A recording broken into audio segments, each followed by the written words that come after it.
Hi, it's Maggie the Irish Gypsy here to bring you your March 2021 general readings. We are looking at the first half of March from the 1st through the 15th, and this reading is for the fire sign of Sagittarius.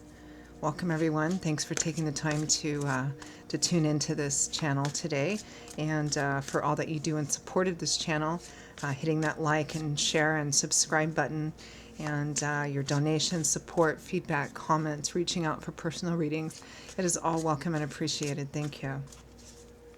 So this reading is for the fire sign of Sagittarius for the first half of March 2021. That's if your sun, moon, rising, or Venus sign is in Sagittarius. It's also relevant if you're cross-watching for a Sagittarian. Of course, it's a general reading, so the details and specifics will vary per person. But the energy fundamentally remains the same. So if you find that any of the readings resonate with you and you'd like to reach out for a personal reading, take a deeper look at something, feel free to contact me. You can email me directly. If you click on the description link below, you'll see my email address, maggie1maguire@gmail.com. Feel free to email me. I'd be delighted to hear from you. I can usually respond within the same day with more information. And as I do readings full time, I'm pretty diligent with scheduling, trying to get those personal readings set up as quickly as possible. So email me if you're interested. I'd be most happy to hear from you. Okay, Sagittarius, let's see what the first 2 weeks of March hold for you.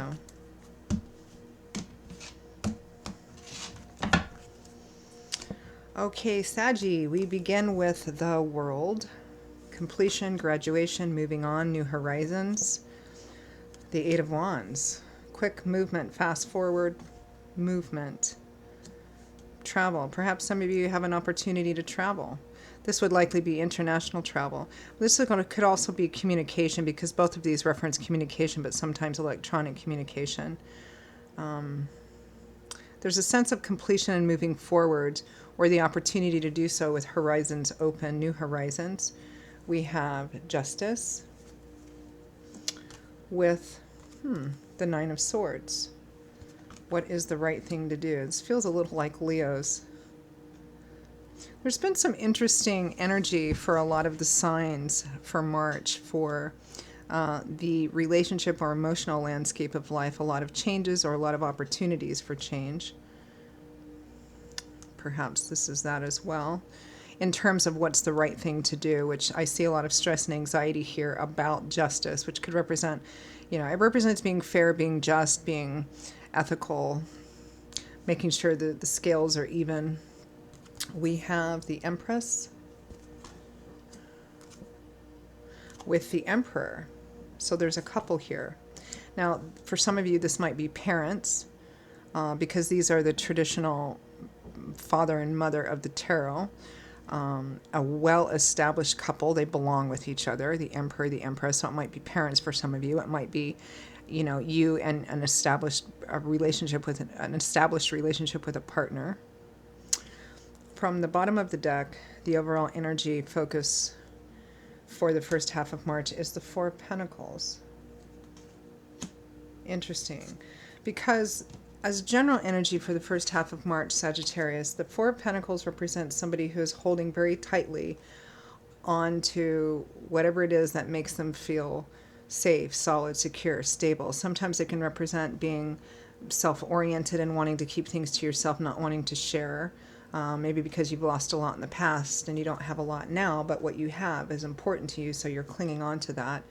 It can represent, being kind of frugal, economical, putting things aside. On an emotional level, it can represent feeling self-protective, being closed off and guarded and protective of yourself. Let's clarify here, because I see it feels like a bit of a confusing mixed bag. Moving on, the World is the last major arcana card in the tarot. It represents the Fool's journey through this specific aspect of his life is at an end. There's successful completion. You've learned everything you're going to learn, and now it's time to start a whole brand new journey through a different portion of your life. And there's a new horizon and new opportunities there, and perhaps very fast moving. There might be a lot of movement, even travel movement around this, or conversations, communication around this. You know, there's nothing in your way. So it's either that's what you're doing, or there's an opportunity for that. There's also a relationship, an established relationship tied up in this somewhere, whether it's you and another person, husband, wife, boyfriend, girlfriend. But this is a well-established, you know, well-matched pair. It also might be parents. But then in the middle, we have Justice and the Nine of Swords.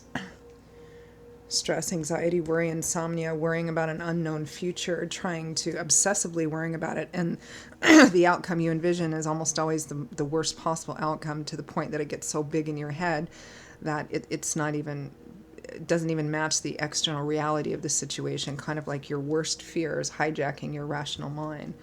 But justice, you know, what's fair, what's even, what's the right thing to do. Honesty and transparency. So there's stress in that. So let's clarify and see if we can clear this up a bit. Let's clarify that Four of Pentacles, a card of holding on or withholding.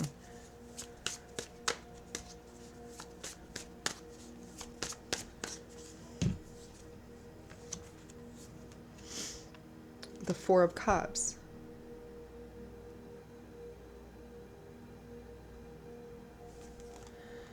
Sometimes this can be a card of disappointment and not wanting to take what's being offered with you because you're just fine the way you are.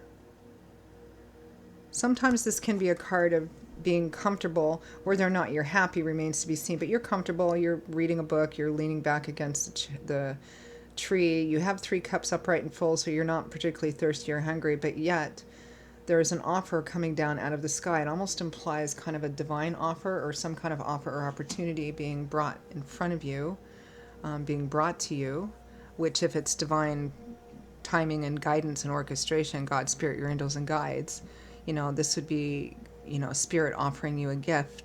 You're looking at it, but you don't feel all that interested in taking it. It might be an offer from someone else or some other situation. Spirit usually works through other people and situations. So the sun, an uplifting of energy, light, love, warmth, laughter, happiness, things being illuminated, things being clarified, a releasing of restrictive energies, temperance, something that brings balance.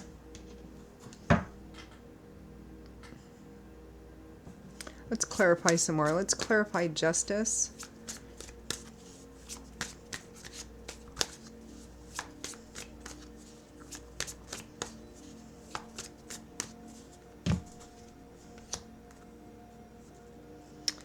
The Ace of Cups could be new love and romance, or an opportunity. The beginning of the Ace of Cups is the beginning of the heart opening up again, whether it's in new love and romance, or in you know, an emotional reawakening or beginning in an already established relationship. Self-love, the beginning of self-love and self-awareness. There is also a bit of an implication here that it might be a gift from Spirit. The Knight of Wands, very fast moving. Knights are the bringers, the deliverers of the tarot. They usually represent offers or opportunities because they're always bringing something. Knights, you know, when you think about knights in the medieval world, they're on a mission and a quest. There's something they need to do, accomplish, acquire. So they're bringing things, opportunities for change. And this one is the fastest because he's governed by the element of fire. He's the Knight of Fire. And with the Eight of Wands, this could be a very fast-moving situation. The Nine of Cups, wish fulfillment, getting what you want.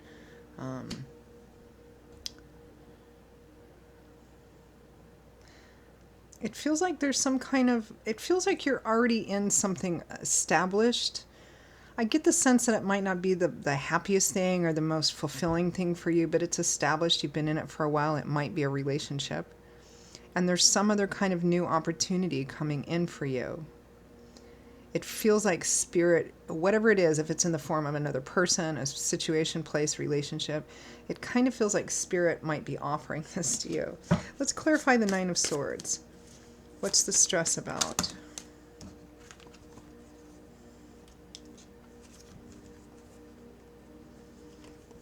The Knight of Swords, the mailman of the tarot, he's bringing information and news. The Tower, something shocking, something unexpected. Perhaps some kind of truth or knowledge is being revealed.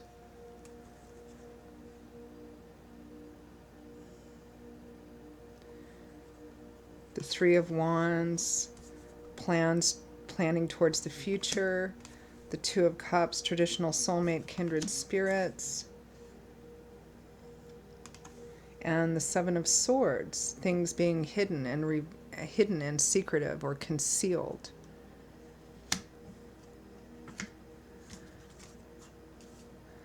So,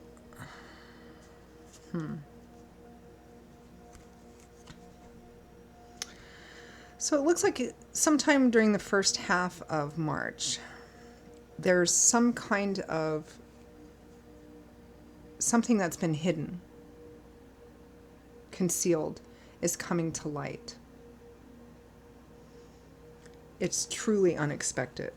Now, it might be you that the hidden thing is about, and it's coming to light. It might be somebody that's close to you, some kind of unexpected, coming to light. The Tower usually represents a breakdown of something you thought was solid, stable, reliable. Something's coming in to make it all come crashing down because it was fundamentally flawed. There's nothing you can do about this energy. It's God, Spirit, angels, and guides. I mean, on a simplistic level, the Tower represents an unexpected event that comes in and kind of changes life paths or is a potential game changer. It could represent winning the lottery as well, which ends a certain portion of your life and opens up to something new as well. It rarely ever does mean that, but it can.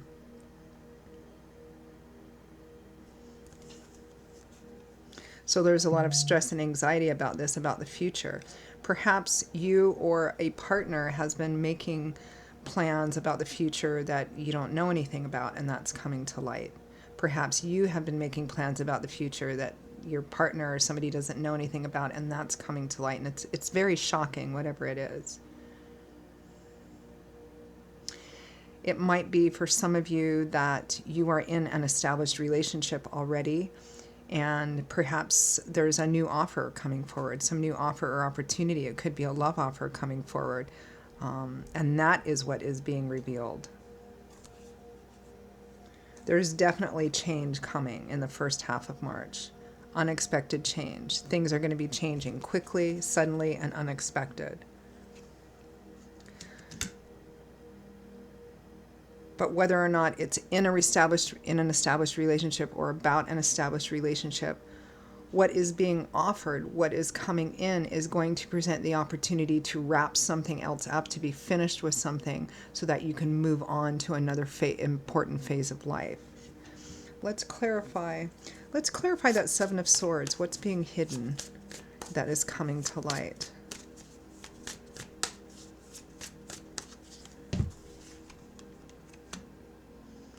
The King of Pentacles, Taurus, Virgo, Capricorn, Sun, Moon, or Rising. Another person.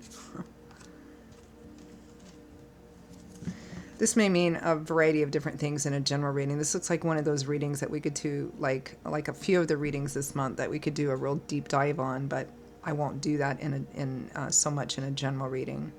Let's continue clarifying and then see if we can pull it together. Clarify the Empress and the Emperor.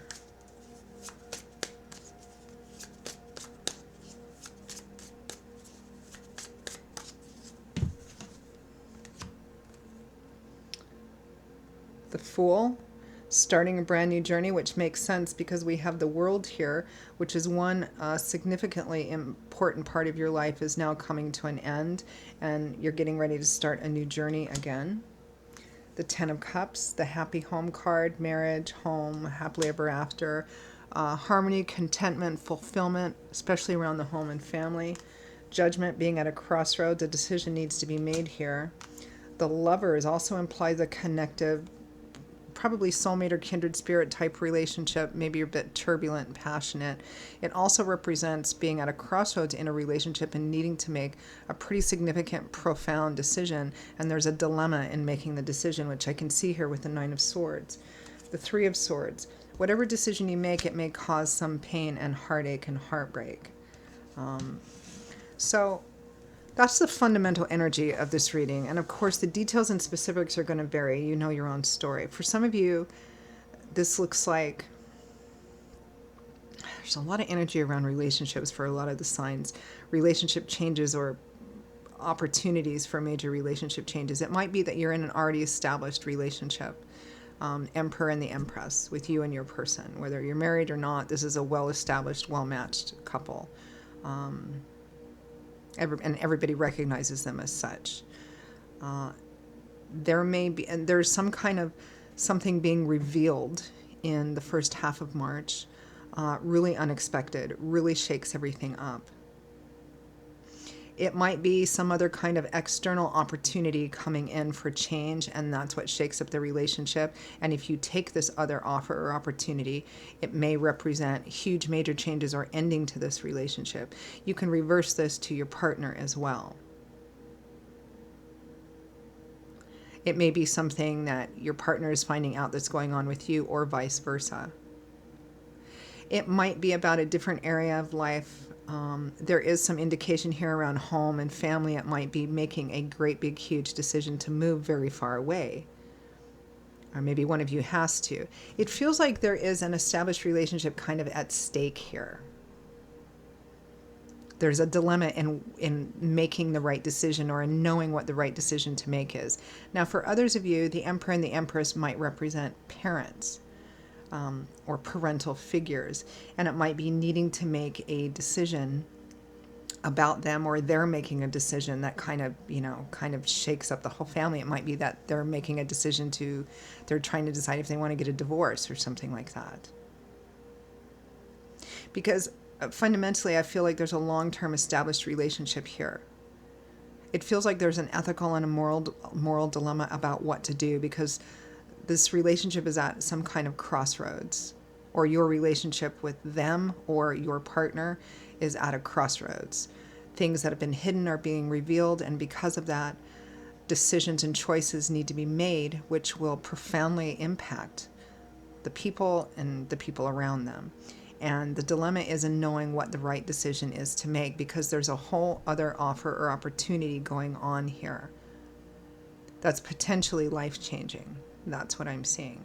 So how that resonates with you is going to vary. Again, general reading.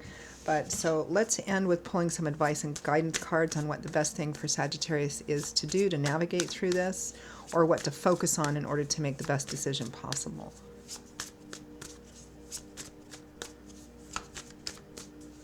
It feels intense, but I've gotten a few of these, a fair amount of these for some of the signs for the first half of March. And it usually has some connection to the relationship or emotional area of life. Advice, guidance for Sagittarius.